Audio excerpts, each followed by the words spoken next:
You found it. Your home for the best content on your favorite team, the Fighting Tigers of LSU.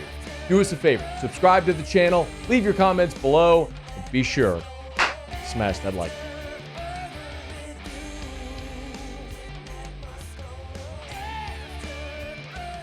Brian Kelly met with the Baton Rouge Rotarians today. That would be the Rotary Club. And this is customarily the last public media appearance the LSU football coach does before fall camp. There's always media days.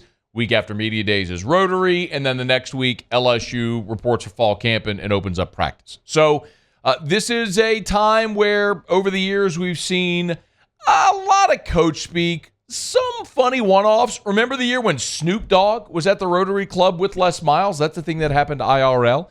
Today, Brian Kelly, though, took the podium and meeting with the Rotary Club and fielding questions, did talk about wrapping up the summer. And most importantly, I think, a big contrast from year one is, and I don't want to say a contrast necessarily. That's not the right way to say it. The way to say it when we're talking about culture is it was the thing that Brian Kelly came in here trying to instill year one. Remember whenever we first met with Brian Kelly and he was telling us about how every player had these little cards, accountability cards they had to fill out. How many hours did you sleep? Did you eat? Did you drink enough water? Did you work out? All this sort of stuff. I mean, I've compared it so many times to, like, you know when you're in elementary school and you're going to lunch and you have to walk single file with your finger over your mouth and your hand in the air? Well, then, like, as you become more disciplined and older and more trustworthy, it's like you get to high school. All right, well, the bell rings. It's your lunch period. And you get to college. It's like, hey, just make sure you eat. That's kind of the culture you want to build, where those habits are ingrained. And Brian Kelly did talk about, from year one to year two, having that right culture in place. What makes your football team are the little things that nobody sees. And that's what we've been working on for the last 5 and 6 months. So what I can report, more than anything else right now, is that our football team has the right culture. They have the right standards. And culture sometimes is a word that we sometimes don't define adequately. It just means that the standards that we have set in our program on a day-to-day basis are ones that our players are meeting and exceeding on a day-to-day basis because they care. And because the culture's in place, because you have the roster in place, there's obviously going to be major expectations. We're fully expecting that when the preseason polls come out, LSU is going to be a top 10 team. The only question is, will they be a top 5 team? I think universally we're expecting Georgia will be number 1. Expecting to see Michigan, Ohio State, USC, Alabama in whatever order in that mix as well, and LSU, Florida State. But that is going to be a preseason top 10 matchup. Now, Brian Kelly was asked about the success in year 2. And this is a storyline that LSU fans have talked about. Last week when we were at SEC Football Media Days, we were asked about it a ton.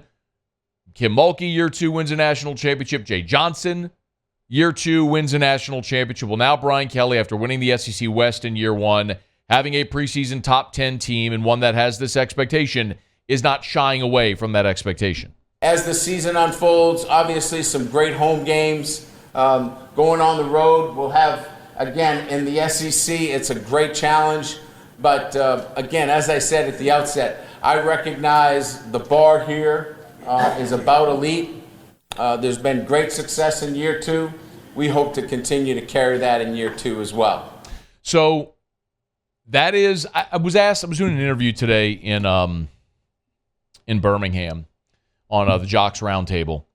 And they started the interview, and I guess they're doing a thing where they're counting backwards, I guess the top 40 programs, highlighting someone each, throughout the summer.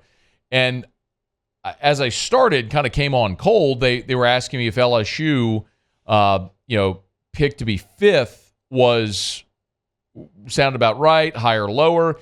And I said, I'm sorry, do you mean 5th in the SEC or 5th in the West? I mean, that's what I thought we were talking about was the SEC. And they said, oh, no, nationally.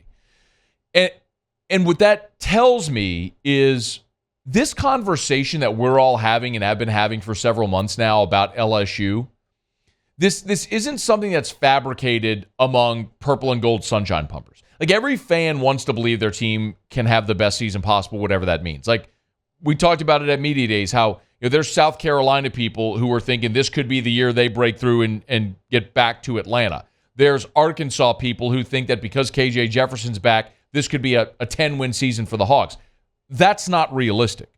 But when you start to look outside of your bubble and other people are having that same conversation, that independent third-party validation matters. And that's where this LSU team is. They are a team, again, it's not to say that they will achieve those heights. It's not to say LSU will win the West again and will win the SEC and will win a national championship. It's merely to say that they can. Like, that is a realistic possibility this year. Last season, that wasn't realistic. You were a team that was put together with bubblegum and duct tape via the portal as Brian Kelly inherited a terrible situation and achieved great things considering. I mean, when you pull back and look at a season ago, you can look at a blowout loss at home against Tennessee, an embarrassing loss when you played so poorly in the opener against Florida State, an embarrassing loss to a then 4-win Texas A&M team. There are things in that season that you can look at and say, man, that was really not good. But there were also superlatives a season ago, winning 10 games, beating Alabama, going to the SEC championship. So when you look at it, a year ago, that LSU team achieved basically its ceiling with that group. This team has a much higher ceiling, and I think everyone agrees with that. One more from Brian Kelly. He did talk about, and he highlighted a couple of guys here who we've talked about a lot, but one of the biggest differences from year one to year two for him are going to be the guys that he is expecting to progress from last year to this year. More than anything else, you're going to see some guys that were on the roster last year take a step up. I think you're going to see, Brian Thomas take a step up. I think you're going to see, we didn't see anything from Mason last year. Mason Smith is now going to get a chance to play. I think you're going to see some guys that you know about that are going to really make impacts. For what it's worth, and this will surprise you, Brian Thomas, I think we saw Brian Thomas come in as a freshman and play immediately. And so I think in our minds, we've just assumed Brian Thomas made this year one to year two progression. And that really didn't happen. Brian Thomas statistically, year one to year two was almost identical. As a freshman, he had 28 catches. As a sophomore, 31. His freshman receiving yardage was 359 yards. His sophomore receiving yardage was 361. He was literally separated by 2 yards receiving year one to year two. His yards per catch average was 12.8 as a freshman, 11.6 as a sophomore. So, he had almost an identical year production-wise, year one to year two. We are all anticipating that Brian Thomas makes that explosive jump in year three now, with Malik Neighbors as the number one and Brian Thomas as the number two. Thomas is interesting. Which of the running backs makes that progression? We saw Mason Taylor a year ago have a fantastic freshman season, and he was such a key part of that LSU offense. His emergence was such a key part of that offense. And he was the third leading receiver with 38 catches for 414. Can he jump up over 50 receptions this year and get at 700 yards receiving? That's just the offensive guys. You heard Brian Kelly talk about Mason Smith, who we're all expecting to take a big leap. Remember, as much as we've talked about Harold Perkins didn't really become a key component defensively till after the Tennessee game.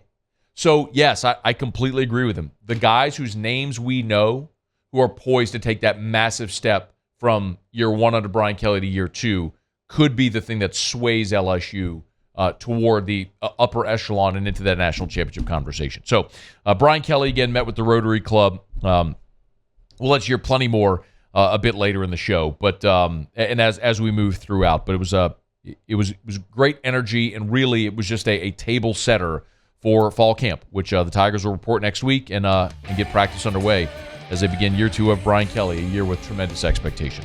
Hey, thanks so much for watching. Please leave your comments. I love to interact, and be sure to hit the red subscribe button below.